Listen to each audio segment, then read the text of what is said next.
George Washington, a Federalist. Thomas Jefferson, Anti-Federalist. James Madison, a Federalist. Hi, sisters. Random Hispanic man. We need a strong government. No, that'll take away all of our rights. We need a constitution. No, we already have the Articles of Confederation. ¿Dónde está el baño?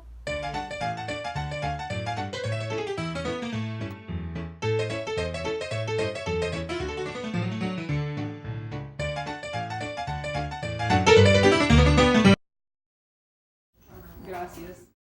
So since we have to have a constitution, what should we have on it? I think we should have 3 branches of government. Article 1 of the United States Constitution establishes the legislative branch of the federal government. Under Article 1, Congress is a bicameral legislature consisting of the House of Representatives and the Senate. Section 2 of Article 1 addresses the House of Representatives, establishing that members of the House are elected every 2 years, with congressional seats given to the states based on population. Section 3 addresses the Senate, establishing that the Senate consists of 2 senators from each state, with each senator serving a 6-year term. Section 4 of Article 1 grants the states the power to regulate the congressional election process. Section 4 also requires Congress to assemble at least once a year. Section 5 lays out various rules for both houses of Congress and grants the House of Representatives and the Senate the power to judge their own elections, determine the qualifications of their own members, and punish or expel their own members. Section 6 establishes the compensation, privileges, and restrictions of those holding congressional office. Section 7 lays out the procedures for passing a bill. Under Section 7, the President can veto a bill, but Congress can still override the President's veto with a 2/3 vote from both chambers. Section 8 lays out the powers of Congress and grants Congress the power to make laws necessary and proper to carry out its powers. Section 9 places various limits on the power of Congress. Section 10 places limits on the states. Article 2 of the United States Constitution establishes the executive branch of the federal government, which carries out and enforces federal laws. Section 1 of Article 2 establishes the position of the President and the Vice President and sets the term for both offices at 4 years. Section 2 of Article 2 lays out the power of presidency, establishing that the President serves as the Commander-in-Chief of the military and has the power to grant pardons and require the principal officer of any executive department to tender advice.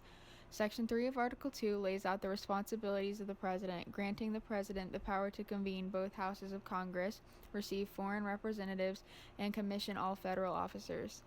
Article 3 of the United States Constitution establishes the judicial branch of the federal government. Under Article 3, the judicial branch consists of the Supreme Court of the United States as well as the lower courts created by Congress. Section 1 of Article 3 vests the judicial power of the United States in the Supreme Court as well as the inferior courts established by Congress. Section 2 of Article 3 delineates federal judicial power. Section 3 of Article 3 defines treason and empowers Congress to punish treason. I think the legislative branch should be the most powerful, and the judicial should have barely any power at all. The state should have to respect all the other states. And the federal government.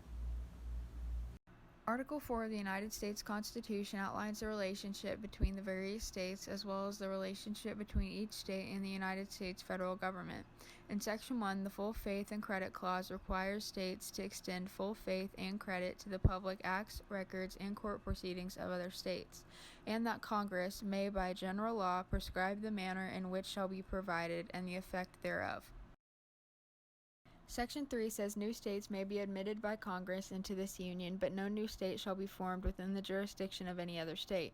Section 4 states the United States shall guarantee to every state in this union a republican form of government and shall protect each of them against invasion and on application of the legislature or of the executive against domestic violence. We need a Bill of Rights. Government sucks! You can't say that. Yeah, I can. It's the First Amendment. Amendment 1 states that Congress shall make no law forbidding an establishment of religion, prohibiting the freedom of speech or of the press, or the right to peacefully assemble and to petition the government. You can't have a gun. Yes, I can. It's the Second Amendment. Amendment 2 says a well-regulated militia, being necessary to the security of a free state, the right of the people to keep and bear arms, shall not be infringed. I'm a soldier. I need a nap. You cannot do this! I have my rights! The Third Amendment! No quartering of soldiers! Amendment 3 states no soldier in a time of peace shall be quartering in any house without the consent of the owner, nor in a time of war, but in a manner to be prescribed by law. You got dope? No! No, you can't do this! The Fourth Amendment! Amendment 4 says the right of the people to be secure in their persons, houses, papers, and effects against unreasonable searches and seizures shall not be violated, and no warrant shall be issued unless with probable cause. Amendment 5 says no person shall be held to answer for a capital or otherwise infamous crime unless in front of a grand jury, nor shall any person be subject to the same offense and twice be put in jeopardy of life or limb, nor be deprived of life, liberty, or property without due process of law. I, the judge, hereby delay this court date for the 20th time. No, the Sixth Amendment says I have the right to a fair and speedy trial. In all criminal prosecutions, the accused shall enjoy the right to a fair and speedy public trial. From the 7th Amendment, jury duty. Amendment 7 says the right of the trial by a jury shall be preserved. And for your punishment, you will have all of your toenails removed, one by one. No, that's an unusual punishment. I want the lethal injection. Amendment 8 states that excessive bail shall not be required, nor excessive fines imposed, or cruel and unusual punishments inflicted. This next part of the video, The 9th Amendment. another one. Amendment 9 says the people have other rights that are not specifically written in the Constitution. Amendment 10 says that all rights not given to the federal government are given to the states and the people. You did not move that rock fast enough. I am not your slave anymore. 13th Amendment. Amendment 13 outlawed slavery and involuntary servitude.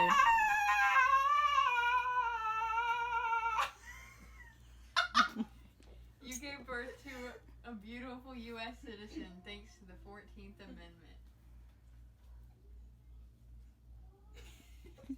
Under the 14th Amendment, all people born in the United States are citizens. Hey, you can't vote. Bruh, it's the 15th Amendment. The 15th Amendment gave people the right to vote regardless of race, color, or previous servitude.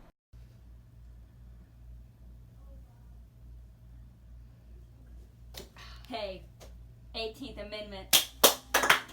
The 18th Amendment was the prohibition of alcohol. Hey, you have the right to vote now. Sweet. The 19th Amendment gave women the right to vote. Hey, the 21st Amendment. Bottoms up. The 21st Amendment repealed prohibition and made alcohol legal again. I'm the president and I've been here for 16 years. That's violating the 22nd Amendment. The 22nd Amendment set presidential term limits. I want to vote. Give me your freaking money! That's violating the 24th Amendment. The 24th Amendment outlawed poll taxes. Article 6 of the United States Constitution establishes the laws and treaties of the United States made in accordance with its supreme law of the land. The 26th Amendment lowered the voting age to 18. Do 9 out of the 13 states agree to ratify the Constitution? Yes. Article 7 explains how many states' ratifications are needed in order for the proposed Constitution to take place in the United States and how a state could go about ratifying the Constitution.